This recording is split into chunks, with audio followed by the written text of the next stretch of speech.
Is this good enough, Joe? Ready? Okay, I'm Sherry DeNovo. I'm the member of Provincial Parliament for Parkdale High Park, and I'm one of the co-signatories of a bill introduced now, actually, by Randy Hillier as the first signer, and Kim Crater from the Liberal Party, and myself from the New Democrats. I'm delighted to have this panel here to talk about the law, Hershey's Law, that we're trying to introduce, and hopefully successfully this time. I've got at the far end of the table Clayton Ruby from Ruby Schiller Chan, a lawyer for the constitutional challenge of the dangerous dog legislation amendments in 2005. Clayton is well known to everyone as a social justice activist forever, I think, right now. Certainly back as far as I've gone in this city.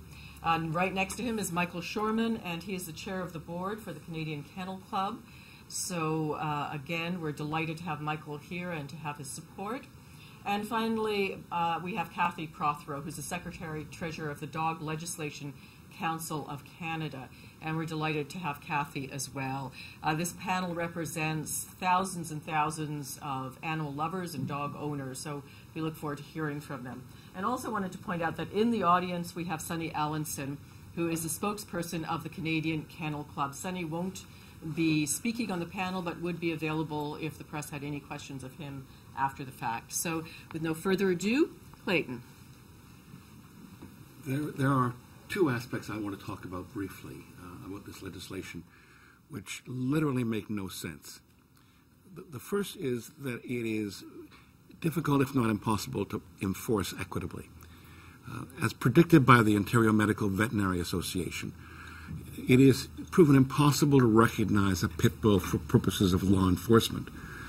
That is, there are very few numbers of actual registered pit bulls as defined by the legislation. But the legislation tosses into the mix any dog that substantially is similar to the recognized breeds of pit bull. And so that is by far the largest category, many times larger than the actual number of pit bulls in Ontario.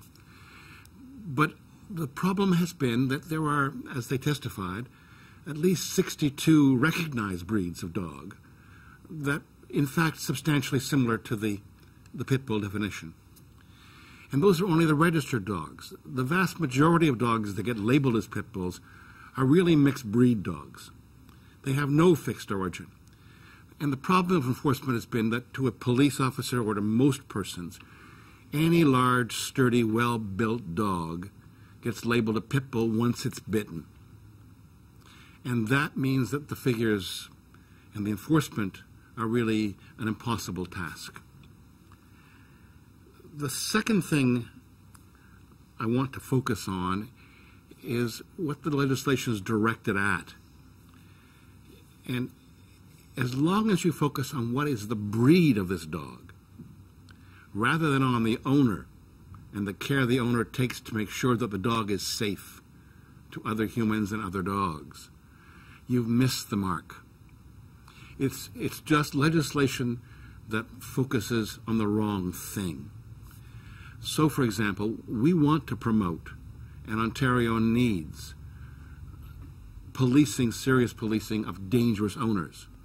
Anybody who really wants a dog that will bite, who breeds dogs to bite, who encourages dogs to bite, or who carelessly leaves them after that has happened in a situation where they can bite someone in a member of the public, that's where the efforts should be directed, to stopping that. And that means in some cases police enforcement. In some cases, probably most cases, it means education and training and sensitivity and paying attention to people who don't take care of their dogs. In the end, you want evidence-based legislation. And the evidence is that this legislation has not worked. We are not one whit safer because of it. What we have done is spend a lot of money chasing the wrong goal. Thank you.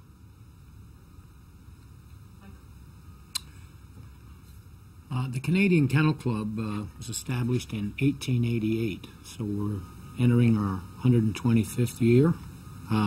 Not-for-profit organization under the auspices of the Federal Ministry of Agriculture and Food. And we're recognized internationally as Canada's authority on purebred dogs and for the promotion of responsible ownership of purebred dogs.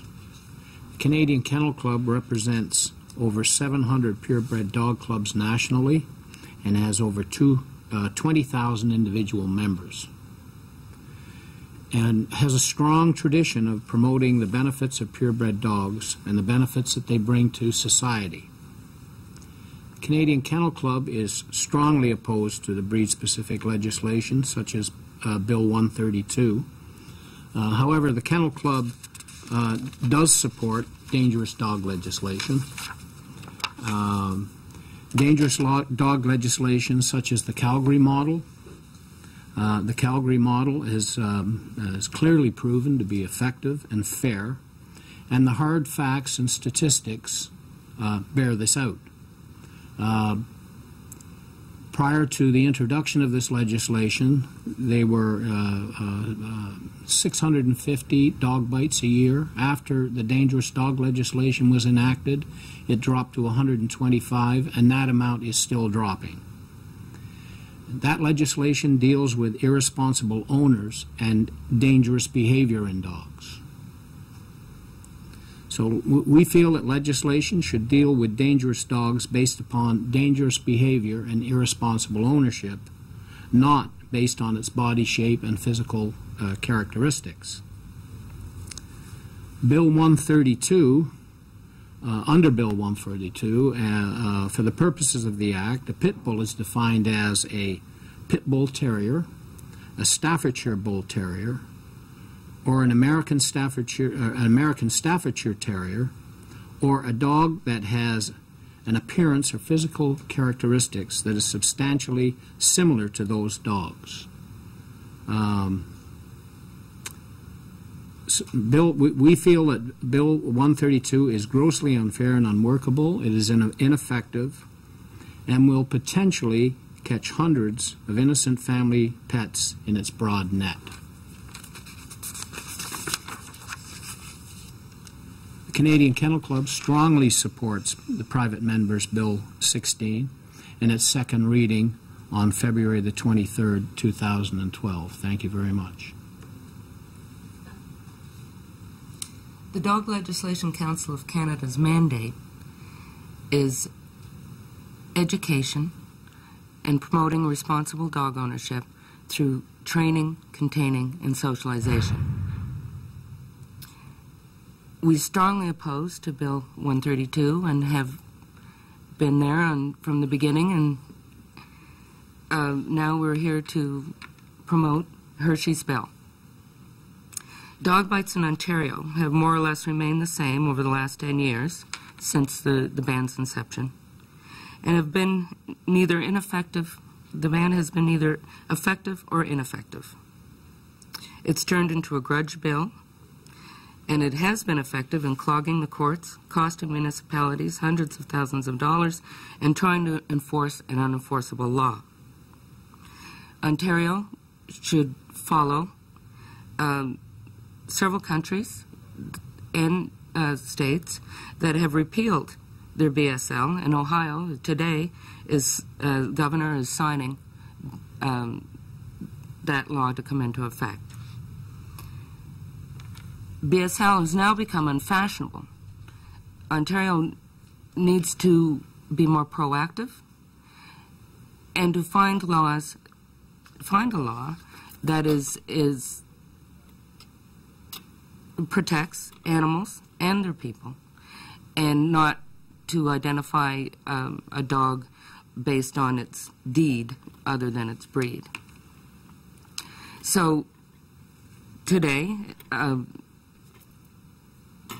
Bill 16, Hershey's bill, is in its second reading, and we ask the people of Ontario to stand up, contact your MPPs, and let them know that you support it.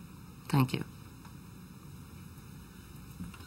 Thank you very much for paying attention to this and for watching this. I hope you cover it. I was moved when I read Cesar Millan, who's probably the best-known dog trainer in the world right now, and a quote that's gone viral, certainly on Facebook, and that's first they came for the German Shepherds, then they came for the Dobermans, then they came for the Rottweilers, now they're coming for the Pit Bulls. When will they start looking at the humans?